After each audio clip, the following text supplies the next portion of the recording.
de onde eu venho, porque é essa região que eu estou representando, né? Eu venho do Pará, do município chamado Parauapebas e de um assentamento chamado Palmares 2.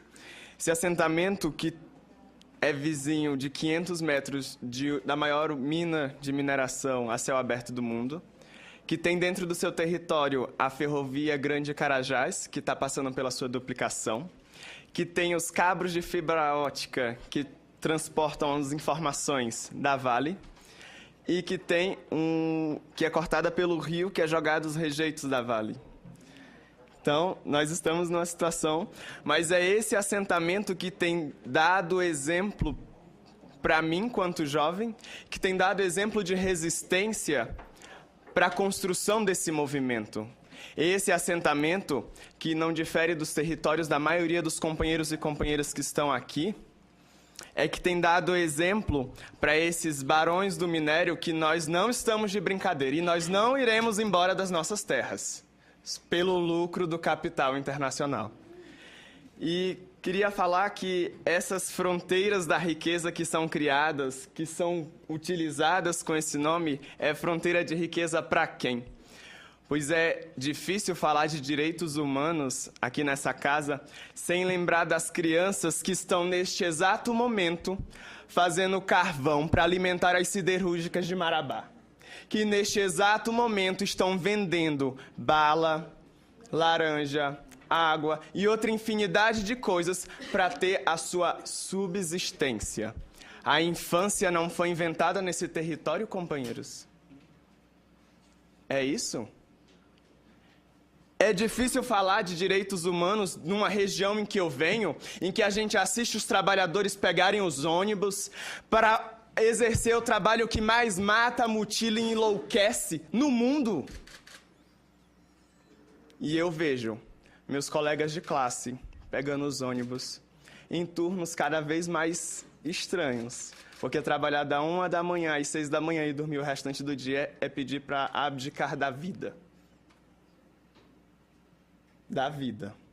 E é difícil também falar de direitos humanos sem imaginar que neste exato momento, sem esperar conclusão de cálculos, sem esperar conclusão de pesquisa, há indígenas quilombolas sem terras, trabalhadores sendo expulsos de suas terras, à bala, com os cães do Estado mostrando seus dentes, usando da cordial covardia de sempre.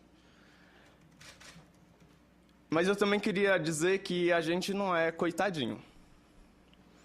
A gente é impactado, a gente está cansado, a gente é excluído nesse sistema, mas a gente não é coitadinho.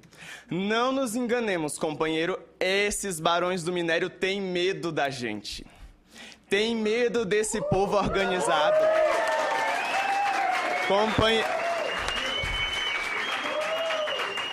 Companheiros e companheiras, se eles não tivessem medo, eles não investiam milhões em investigação, João Pedro.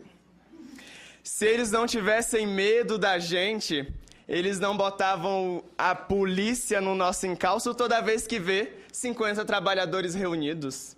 Se eles não tivessem medo, eles não precarizavam o trabalho. Eles têm medo da gente. Eles sabem que o poder, de fato, está com a gente. Somos milhões.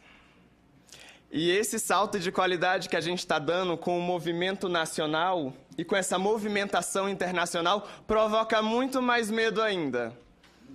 Porque aí não seremos uma Palmares, não seremos um município de Porteirinha, não seremos um estado. Seremos trabalhadores contra a mineração predatória na América Latina e no mundo.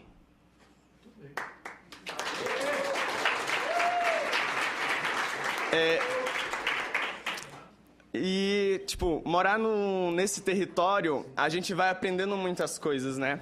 A primeira coisa que, quanto jovem, que eu aprendi, e eu participei da luta em 2007, que o João Pedro foi processado, e minha mãe também está devendo 7 milhões para a Vale, porque nós somos ricos.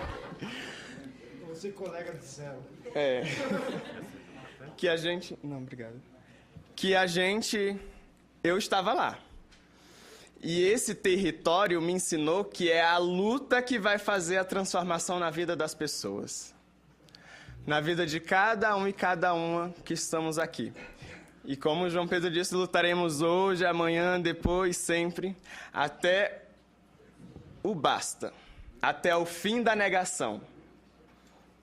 Até que paramos de falar na inexistência de direitos humanos para falar de fato de conquistas da classe trabalhadora, de camponeses, de indígenas, de quilombola, dos trabalhadores da mina.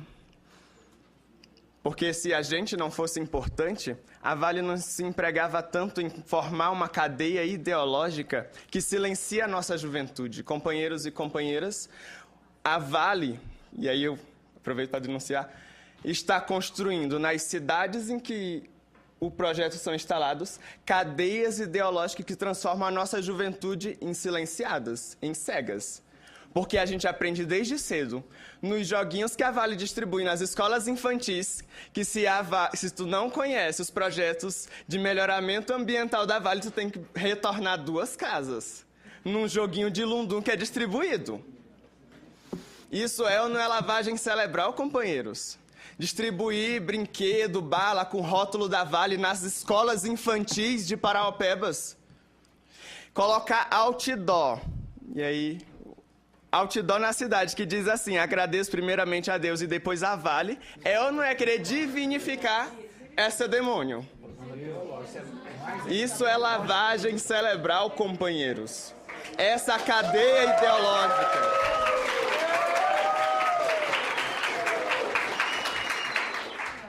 E também não poderia deixar de falar que as nossas cidades, principalmente no Pará, a gente está com os cemitérios cheios de jovens negros, pobres.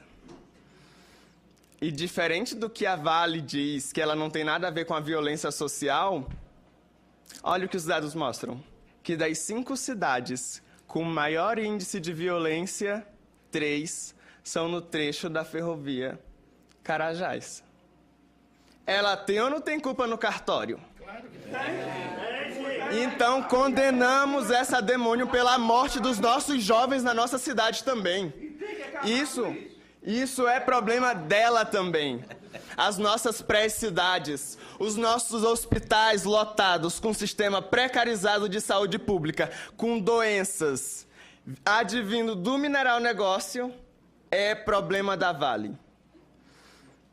E aí, e finalizando minha fala, gostaria de usar das palavras do Vinícius de Moraes para... Só tá poeta hoje. Do Vinícius de Moraes para mandar meu recado, né? E o poema é assim. Senhores barões do minério, preparai vossas mortalhas, pois é chegado o tempo de guerra. E não há foice contra a espada, não há fogo contra a pedra, não há fuzil contra a enxada. União contra a granada, soberania contra a metralha. E a nossa guerra é justa e a nossa guerra não falha. Obrigado.